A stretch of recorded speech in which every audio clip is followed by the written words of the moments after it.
이번 주말에 있었던 한미일 안보실장 회의에 대해서 좀 간략히 설명드리고 내일부터 시작될 대통령의 네덜란드 국빈 방문의 의의에 대해서 간략히 설명을 드리겠습니다.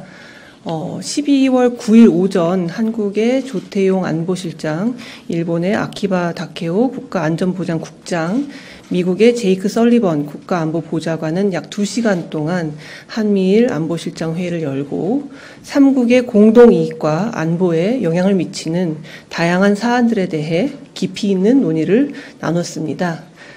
이번 회의는 지난 8월 3국 정상들 간의 캠프 데이비드 합의를 이행하는 차원에서 마련된 것입니다. 정상 합의 4개월 만에 3국의 안보실장이 만나 다양한 지역 및 글로벌 현안에 대해 의견을 공유한 것은 캠프 데이비드 합의 이행을 위한 절차가 속도감 있게 진행되고 있음을 보여준다고 할 수 있습니다. 이날 회의에서는 북한의 핵 미사일 위협, 러시아 우크라이나 전쟁, 이스라엘 하마스 무력 충돌 등 한반도 및 동북아 지역, 인도 태평양 지역, 나아가 세계의 규범과 질서를 어지럽히는 다양한 도전들에 대해 논의가 진행되었습니다. 주목할 것은 이번 회의가 전통적 의미의 안보뿐만 아니라 첨단 기술 개발이나 공급망 교란과 같은 경제 안보, 또 가짜 뉴스나 해킹과 같은 사이버 안보에 대해서도 다양한 의견을 나누는 자리였다는 점입니다. 안보 위기의 양상이 다변화되고 고도화될수록 3국의 공조도 더욱 긴밀하고 촘촘해질 것입니다. 같은 날 오후에는 조태용 국가안보실장과 제이크 설리번 미국 국가안보보좌관이 공동 주재하는 한미 차세대 핵심 신흥기술 대화가 개최되었습니다. 이번 회의에서 양국은 반도체, 양자, 바이오, 배터리 및 청정 에너지, AI 및 디지털 분야에서 포괄적인 협력 방안을 논의했으며 내년 초에는 한미, 인도 3자 비공식 대화를 개최하기로 했습니다. 한편 12월 8일 대통령 관저에서 있었던 3국 안보실장의 대통령 주재 만찬에 대해 아키바 다케오 국가안전보장국장과 제이크 설리번 국가안보보좌관은 깊은 감사를 표했습니다. 대통령께서는 3국의 안보실장이라는 직책이 안보의 최전선에서 실질적인 결과물을 만들어내는 중요한 자리인 만큼 이들의 노고에 감사와 격려를 표하는 차원에서 만찬을 주최했습니다.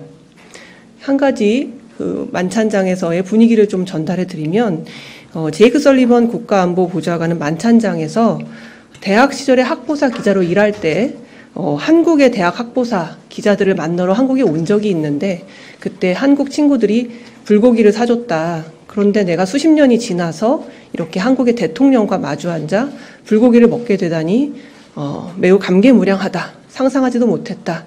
이런 식의 감회를 밝히고 만찬에 대해 감사를 표했습니다.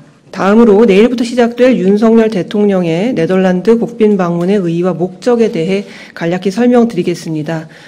윤석열 대통령의 이번 네덜란드 국빈 방문의 가장 큰 목적은 한국과 네덜란드의 반도체 동맹 구축 그리고 전략적 동반자 관계의 심화입니다. 네덜란드는 유럽연합 회원국 중에서 우리나라에 가장 많은 투자를 하는 나라이고 교역 규모로 따지면 독일에 이어 두 번째로 교역 액수가 큰 유럽의 교역국입니다. 그리고 이러한 양국의 교역 및 투자 관계의 핵심은 반도체 산업이라고 할 수가 있겠습니다. 윤 대통령은 네덜란드와의 반도체 동맹 구축을 위해 반도체 대화체 신설, MOU 체결, 공동사업 발굴 협의 등을 진행할 예정입니다.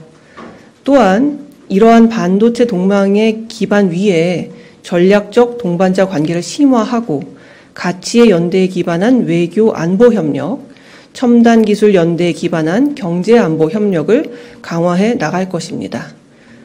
이와 관련하여 윤석열 대통령은 12월 10일 AFP 통신과의 서면 인터뷰에서 이번 네덜란드 국빈 방문이 반도체를 비롯한 양국의 경제 안보 분야 협력의 중요한 전환점이 될 것이라고 밝혔습니다.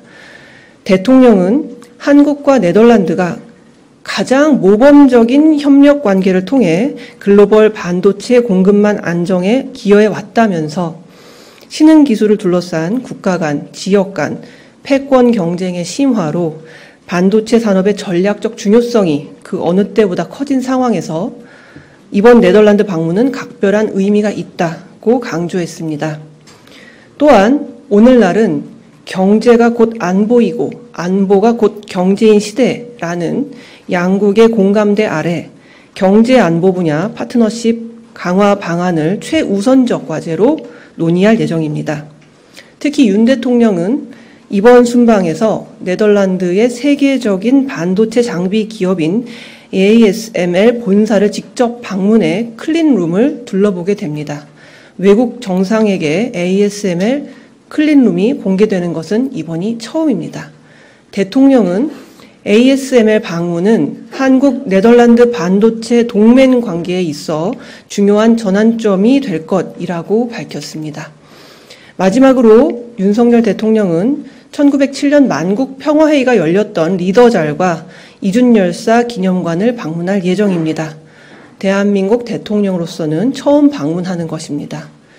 100여 년 전 우리의 국력이 미약했지만 독립운동가 여러분의 희생과 헌신으로 100여 년 만에 눈부신 성장을 거두어 네덜란드와 반도체 동맹을 구축할 만큼 글로벌 중추국가로 우뚝 서게 됐음을 되새기는 자리가 될 것입니다. 네, 이상으로 오늘 브리핑을 마치겠습니다.